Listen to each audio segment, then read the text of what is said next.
en esta palestra donde las voces se alzan y los caminos se bifurcan, donde el cristiano es romanista o testigo, o hay necios e insensatos, locos para contar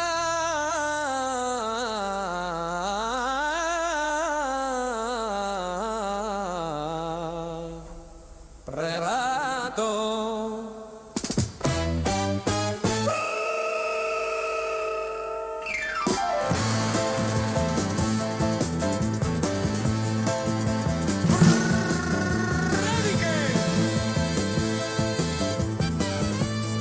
Que sobrevuelan el Imperial y las 11 calvas. Cuervo y campaneros blancos.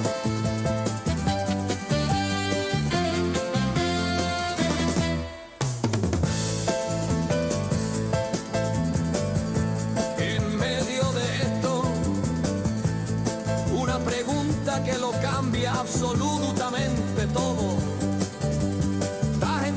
Que Cristo murió y resucitó según la historia. Flavio Josefo, Plinio el Joven, Tácito, C.S. Lewis, Josh McDowell, Lee Strobel. Lee, culturízate, deja un poquito Netflix y lee más tu Biblia. Porque, como dijo Isaías, ay de mí, que soy muerto.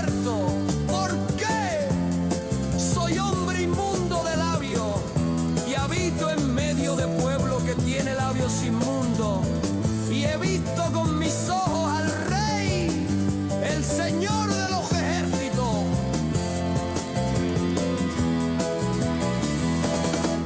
Aún así vive la vida, que vida solo hay una. Sí, vive la vida, pero como que hay un juicio con Dios.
Buenas tardes, Sevilla, hombres y mujeres que pasan por esta calle.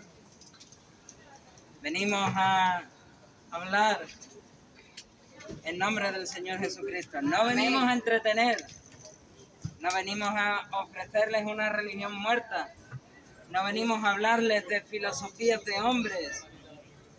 Traemos un mensaje de parte del Dios vivo. Amén.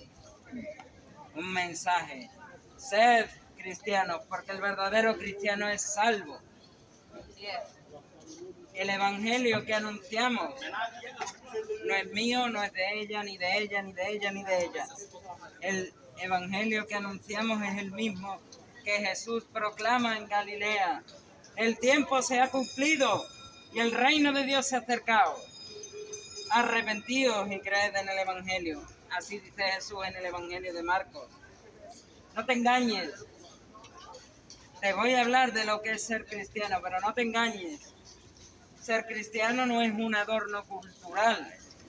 Para eso tenemos a ejemplos como Santiago Armencilla, como Roberto Vaquero, como muchos otros que dicen, yo soy ateo de, entre comillas, digamos, religión, pero culturalmente soy cristiano. No, ser cristiano no es un adorno cultural, no es una etiqueta en un papel, no es tengo mi partida de bautizo que dice soy católico, apostólico y romano. No es la etiqueta de un papel. No es como algunos lo traen, una cruz colgada en el pecho de una cadenita. Una cruz, un rosario, lo que quieras. No es eso. Tampoco es una tradición de familia, ni una costumbre de pueblo. Hay muchos... En el catolicismo es muy claro esto, pero también algunos que son nietos de protestantes también lo dicen así al principio. Soy cristiano porque mi abuelo era cristiano, soy cristiano porque mis padres eran cristianos, soy cristiano porque mi tatarabuelo era cristiano. Pero no, el verdadero cristianismo, el mero cristianismo del que habla C.S. Lewis, no es tradición de familia, no es una costumbre de pueblo. Tanto es así que España no tiene verdaderos cristianos hasta Ocio de Córdoba, Isidoro de Sevilla y Leandro de Sevilla. El resto de los obispos españoles del reino visigodo, del tiempo de la Reconquista, todos los obispos españoles en ese tiempo, salvo estos tres que he mencionado y algunos otros sueltos por ahí, todos eran arrianos, no eran cristianos verdaderos. Entonces tampoco es una costumbre de pueblo.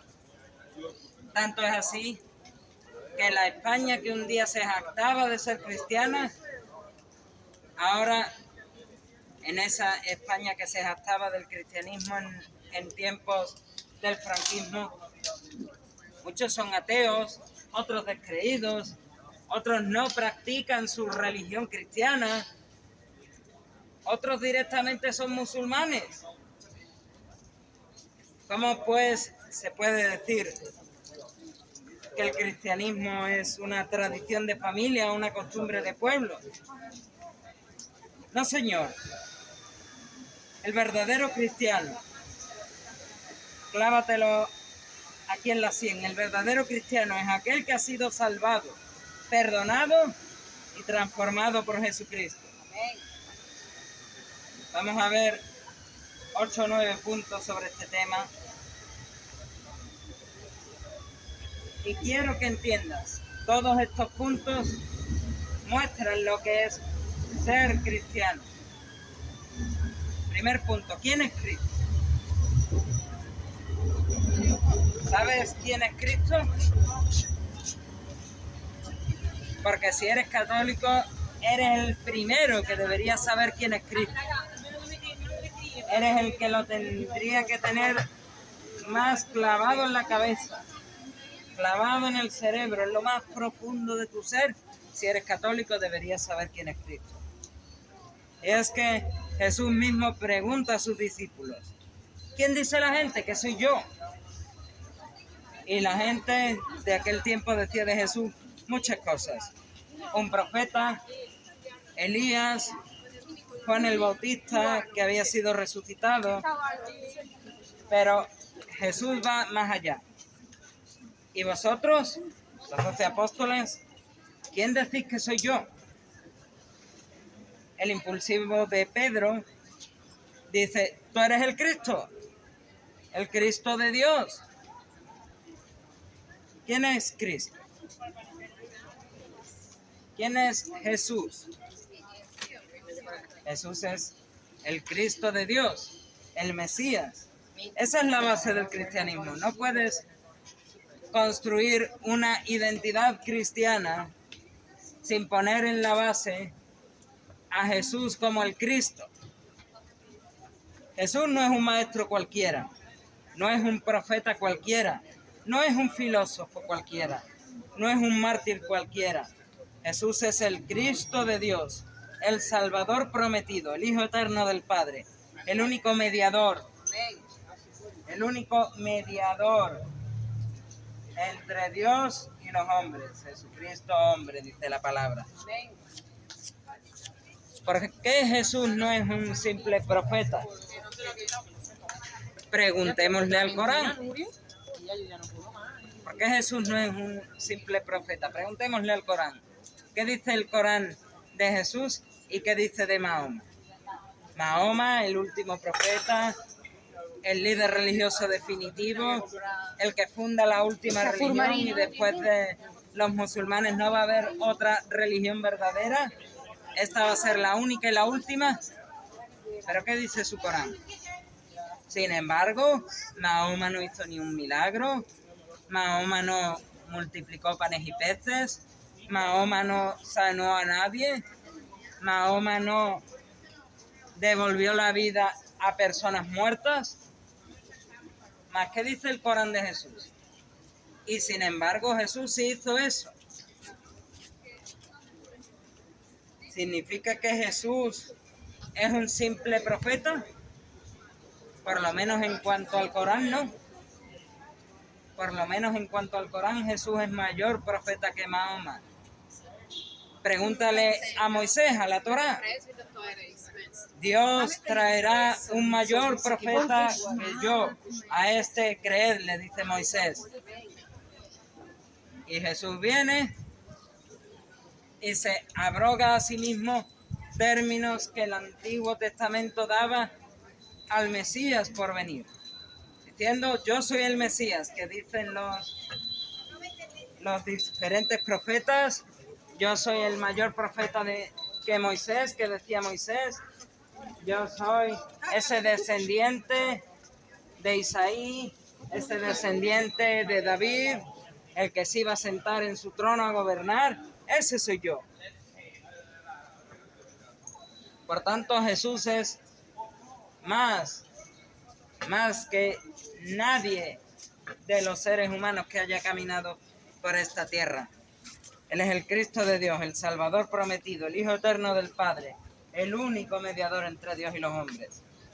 Él mismo dijo, y mira que todavía no le había pasado esto cuando lo dijo, pero lo dijo y se cumplió. Y la palabra de Dios dice: todo lo que el profeta diga y no se cumpla, ese no es profeta de Dios. Pero Jesús lo dijo y se cumplió. Es necesario que el Hijo del Hombre padezca muchas cosas, que sea muerto y resucite al tercer día. Esto lo podemos encontrar en el capítulo 9 del Evangelio de Lucas. Y se cumplió. La cruz no fue un accidente, fue el plan eterno de Dios para salvarte a ti y a mí. La cruz no es un error. Hay mucha gente que piensa, pues vaya manera de vencer, vaya manera de ganar una batalla, muriendo. No es un accidente, no es un error. Es lo que Dios dictaminó para salvar. La cruz del Calvario es lo que Dios dictaminó para salvar. Y los judíos de la época esperaban otro Mesías. Se encontraban con Jesús. Este no es el Mesías. No puede ser el Mesías. Yo estoy esperando un líder político. Estoy esperando a un rey de los judíos que gobierne con toda autoridad, que nos quite primero a los babilonios, después a los persas, después a los griegos, después a los romanos, que nos saque de la segunda diáspora, que nos libere del antisemitismo de los católicos. Yo estoy esperando eso, como judío. Le ponen a Jesús delante, este no es el Mesías. Y sin embargo, no ha habido otro ser humano en la historia con las credenciales que tuvo Jesús que cumpliese todas las profecías del Antiguo Testamento sobre el Mesías a rajatabla. No lo ha habido, y aunque le duela a Lubavitch, no lo habrá. Vamos a otro punto. La condición del hombre sin Cristo. Vale, muy bien. Sabemos quién es Jesús, el Cristo de Dios, el que salva a la humanidad, el que lo hace a través de la cruz. Pero, ¿por qué necesitas de una salvación? ¿Por qué necesitas ser salvado? Porque todos hemos pecado.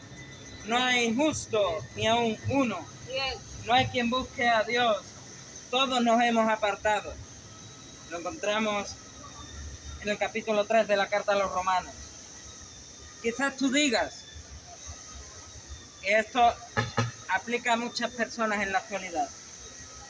No robo, no mato, entonces soy una buena persona. En esta tierra, a muchas personas diferentes se les considera buenas personas porque no cometen esos males mayores. Ese robar, ese matar, pecados aparentes, pecados donde la consecuencia se ve rápido. Cuando uno mata a otra persona y descubren que has matado a alguien, te meten en la cárcel o directamente en algunos países te condenan a muerte. Cuando uno ha robado y ha robado una cierta cantidad, no lo suficiente como para que pagues la fianza y te salgas de rositas. No estamos hablando que eres un político, estamos hablando de que eres un ladrón de medio pelo que robó más de la cuenta. Cuando uno ha robado, te meten en la cárcel. En ciertos países musulmanes a lo mejor te cortan las manos para que no vuelvas a robar. Pero se ve evidente ese pecado. Por eso esta sociedad considera que, bueno, el que no roba, el que no mata, el hombre que no ha violado a una mujer, la mujer que no ha violado a un hombre, esos son buenas personas. Más que dice Cristo. Cristo dice, os fue dicho por los antiguos, leísteis en la Torá que no se debe robar. Yo os digo que el que odia es, que no se puede matar. Yo os digo que el que odia es igual que el que ha matado, recibe el mismo juicio de parte de Dios. Oísteis que fue dicho, habéis leído en la Torá que no se puede adulterar. Mas yo digo, yo Jesús os digo, el que mira a un hombre o a una mujer para codiciarla en su corazón, ese ya adulterado. Puede que sea un poco blanco y negro. Puede que para ti sea un poco blanco y negro. Ciertamente, en cuanto a condenación eterna, la palabra es blanco y negro. Después, en cuanto al castigo, puede que haya una escala de grises, pero cuando a condenación nos referimos es blanco o negro. Todos somos pecadores, nadie se libra de esta condenación por haber pecado. Dices que no robas, dices que no matas, dices que no adulteras, que no violas, pero si odiaste, Jesús dice, eres tan condenado como el que mató. Si codiciaste a una mujer en tu corazón para adulterar con ella, es como si ya hubieses adulterado. Incluso una mentira, dice la palabra de Dios, te hace tan culpable para juicio como aquel que mató, como aquel que robó, como aquel que idolatró, como aquel que blasfemó. A nivel de condenación, todos los pecados valen lo mismo. A nivel de castigo no, pero a nivel de condenación sí. Y todos somos pecadores. Aquí nadie puede levantar la mano y decirme que estás libre de todo pecado. Y dice la palabra de Dios sobre el pecado que la paga del pecado es muerte. Muerte. No solo una muerte física, No solo tu cuerpo ha de morir, por supuesto que tu cuerpo ha de morir.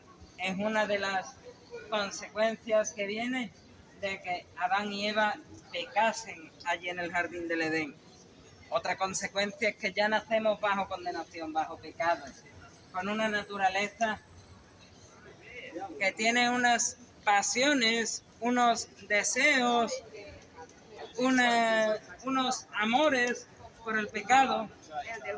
Esas son las dos consecuencias del pecado de Adán y Eva. Pero el pecado que tú cometes, aparte de estas consecuencias, ese ya no recibe una muerte física, sino que recibe una muerte espiritual. Esa muerte espiritual es la condenación eterna en el infierno. Y amigo, si mueres hoy sin Cristo, irás a la eternidad separado de Dios. Y allí no habrá segunda oportunidad. El que sea católico dirá, bueno, si no he sido tan malo, hay un lugar justo por encima del infierno donde me achicharro. Al final, en esa escalera hay una puerta y la puerta me da al cielo. No te equivoques ni un pelo. Del infierno no hay salida y, como es lógico, del cielo tampoco. Sí que te digo que del cielo no vas a querer salir, eso te lo puedo asegurar, pero del infierno, si entras, no hay salida, aunque tú creas que sí.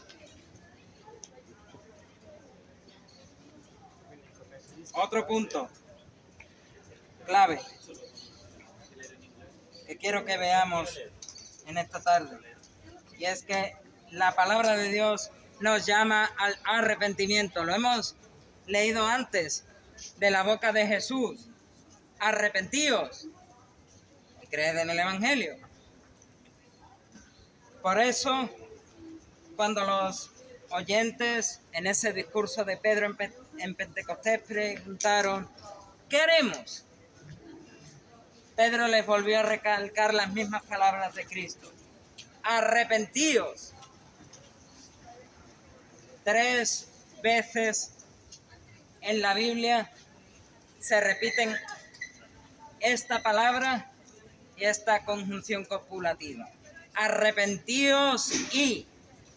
Jesús dijo, arrepentíos y creed en el Evangelio. Pedro, en Hechos capítulo 2, después de ese gran sermón, dice, arrepentíos y bautícese cada uno de vosotros en el nombre de Jesucristo para el perdón de los pecados. Amén. El verdadero cristiano no es el que solo se emociona, ni el que repite una oración como fórmula mágica. Y parece que muchas veces barremos para casa y nos quejamos de las religiones más tradicionales, de las religiones católicas, pero esto también es barrer para fuera de casa. No podemos esconder nuestras propias vergüenzas. El verdadero cristiano no es el que escucha una canción de worship, se pone a llorar y cuanto más suave tocas el pianito, cuanto más te hace sentir la música, más lloras. No, eso no es cristianismo. Podrá ser una consecuencia, pero no es cristianismo. El verdadero cristiano tampoco es el que repite una oración como fórmula mágica. Y aquí, bueno, la oración de arrepentimiento, la oración de fe, el camino de Romanos, eso no es una fórmula mágica para hacerse cristiano. Que lo mismo ocurre con recitar 500 veces el Padre Nuestro, con recitar el Ave María, con recitar el Credo de los Apóstoles, con recitar y recitar rosarios. Lo mismo ocurre con recitar la oración de Jesús. Señor Jesús, sé propicio a mí, pecador. Eso no es ser cristiano. Son cosas que pueden hacer los cristianos, pero que no te hacen cristiano.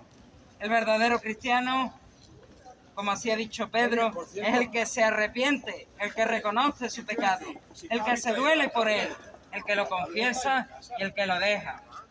Jesús a la mujer adúltera le dijo, vete y no peques más. Ahí, si esa mujer se va y deja el pecado, hay un cambio, un arrepentimiento. El arrepentimiento no es perfección, pero sí un cambio de rumbo, un giro de 180 grados, de dejar el pecado y de volvernos a Cristo. ¿Qué es ser cristiano? También implica una conversión genuina a Cristo. Hemos citado 2 veces que en la Escritura se menciona el arrepentimiento. Tercera vez que se menciona. Y tiene que ver con la conversión a Cristo. Arrepentirse, claramente lo dijo Jesús y nos va a volver a decir Pedro, va muy de la mano con el creer. Hechos capítulo 3 dice Pedro, arrepentíos y convertíos para que sean borrados vuestros pecados. 2 veces ha dicho Pedro que con arrepentirse y otra cosa serán borrados vuestros pecados. ¿Por qué serán borrados vuestros pecados? Porque os habéis arrepentido de ellos. Si te arrepientes del pecado, recibes el perdón de Dios, tu pecado es borrado. Va muy de la mano el arrepentimiento con la fe. Y es que convertirse a Cristo es confiar solo y exclusivamente en Cristo.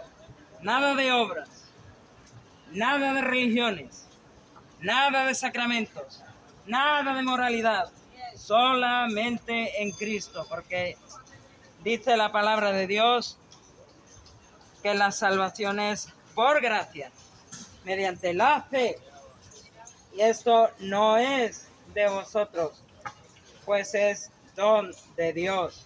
El cristiano verdadero sabe que no se salvó a sí mismo, que fue Cristo quien lo salvó. Si dices ser cristiano, sabes que tú no te pudiste salvar a ti mismo. Que si tus padres te bautizaron, si te obligaron a hacer la primera comunión, eso no te salvó. No te dio la oportunidad de ir al cielo. Lo que te da la oportunidad de ir al cielo es creer en Jesucristo, arrepentirte de tus pecados. Y es que muchas de las veces en la Escritura que se menciona la fe, que se menciona el arrepentimiento, viene acompañado del haber oído. La fe viene por el oír, dice Pablo, y el oír la palabra de Dios. Y ya que hablo de Pablo, qué mejor ejemplo de lo que es ser cristiano que el ejemplo de Pablo, Saulo de Tarso. Miremos a Saulo de Tarso. Un hombre que respiraba amenazas y muerte contra los cristianos, que perseguía a la iglesia con odio. Y es que de camino a Damasco había solicitado a las sinagogas de Jerusalén, oye, estos cristianos han abandonado Jerusalén, se han ido a Damasco, dadme un permiso para que yo vaya a Damasco y los mate a todos, los extermine a todos. Este problema se tiene que acabar de raíz. Vamos a cortar el problema de raíz.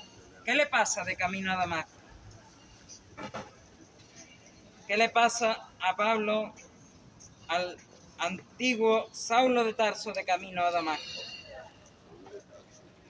En el camino a Damasco lo derriba una luz del cielo y Saulo y los que estaban con él, él vio quién estaba hablando, los que estaban con él no, pero todos escucharon la misma voz. Saulo, Saulo, ¿por qué me persigues? Y él respondió, ¿quién eres, Señor? Y la voz le dijo a este Saulo de Tarso, yo soy Jesús, a quien tú persigues. Qué buen ejemplo es este de Saulo de Tarso.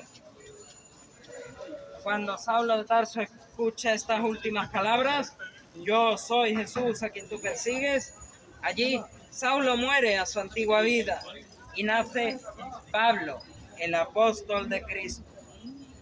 Este perseguidor se convierte en predicador.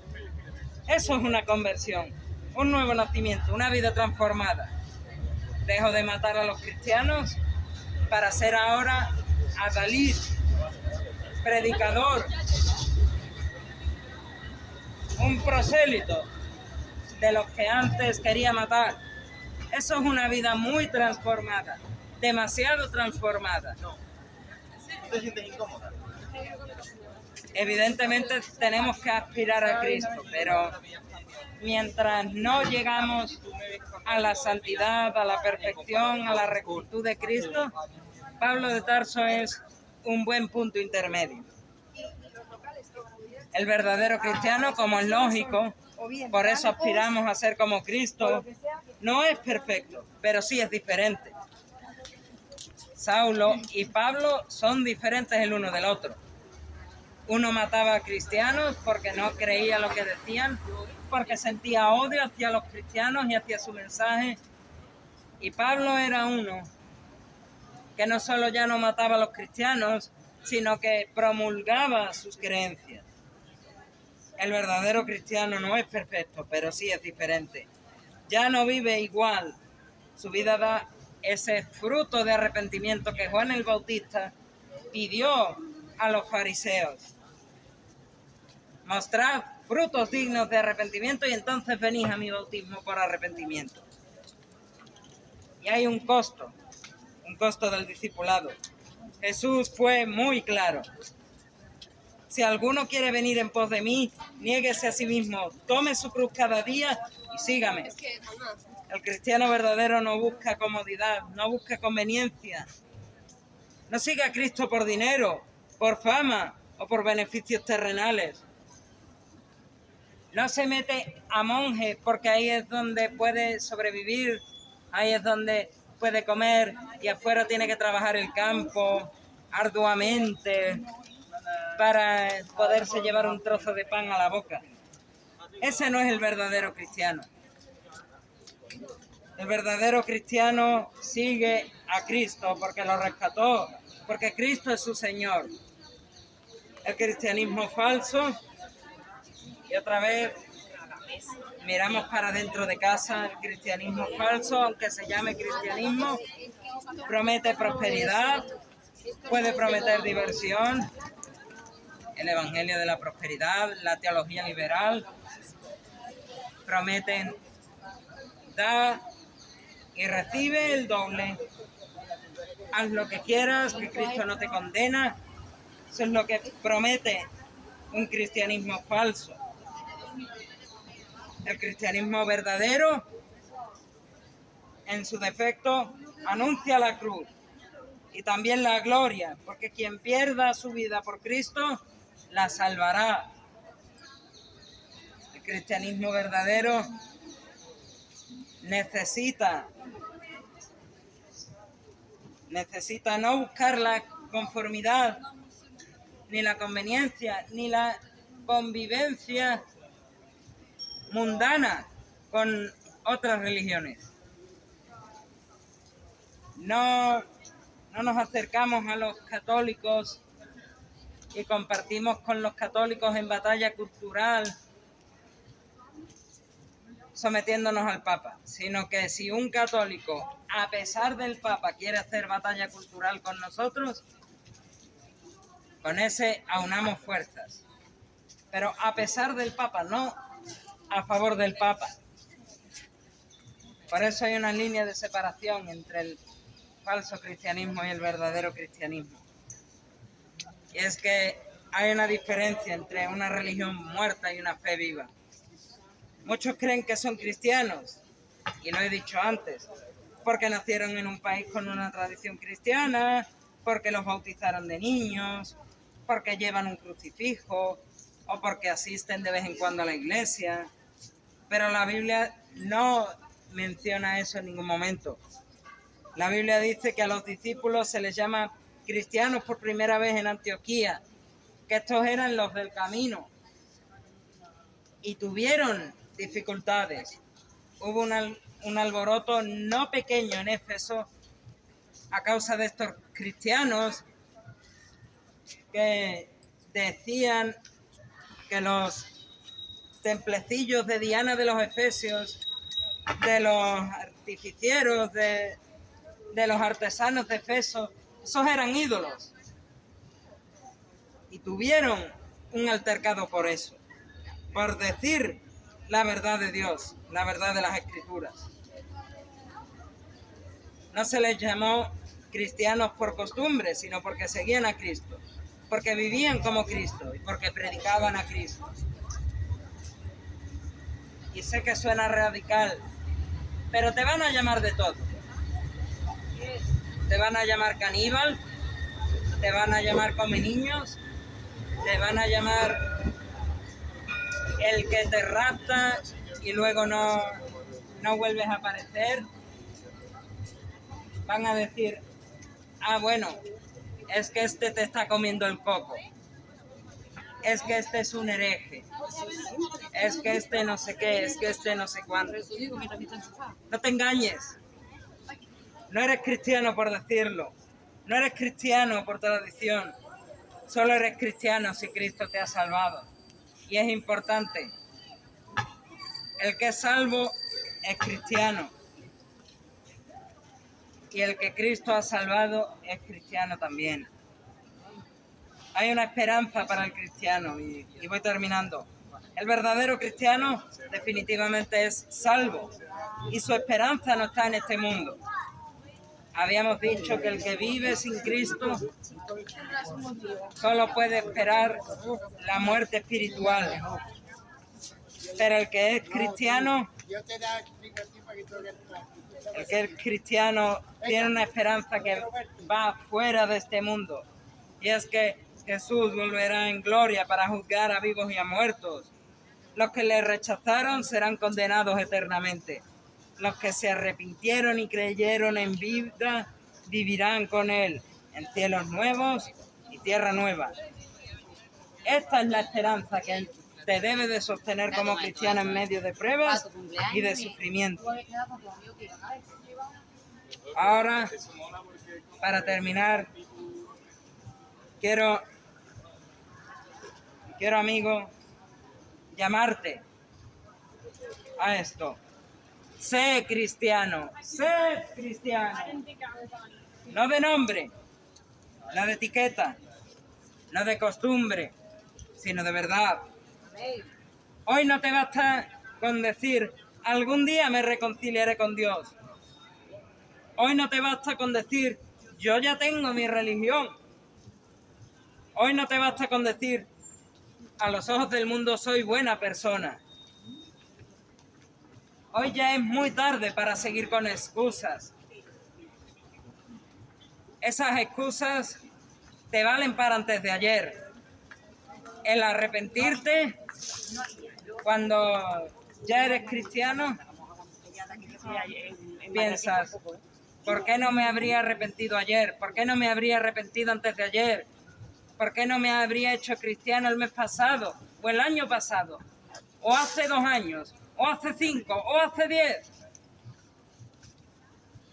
La única forma en que un cristiano va a mirar al pasado, o una de las pocas formas en que un cristiano va a mirar al pasado, es para decirse a sí mismo, ¿por qué no habría conocido al Señor antes? Y es posiblemente la decisión más maravillosa que puedes tomar. Es la mejor decisión de tu vida. Sé cristiano, sed cristianos. Hoy es tarde, muy tarde para seguir cargando tus pecados. Pero hoy todavía es tiempo de nacer de nuevo en Cristo. Es todavía tiempo de nacer de nuevo. ¿Te late el corazón? ¿Entra aire en tus pulmones? Es tiempo de nacer de nuevo. El cristiano verdadero, como ya he dicho, entiende algo, que no puede cargar sus pecados para siempre, y por eso los lleva a la cruz. Allí en ese madero, Cristo recibe la ira de Dios que tú y yo merecíamos, Allí Él paga con su sangre lo que tú no podías pagar.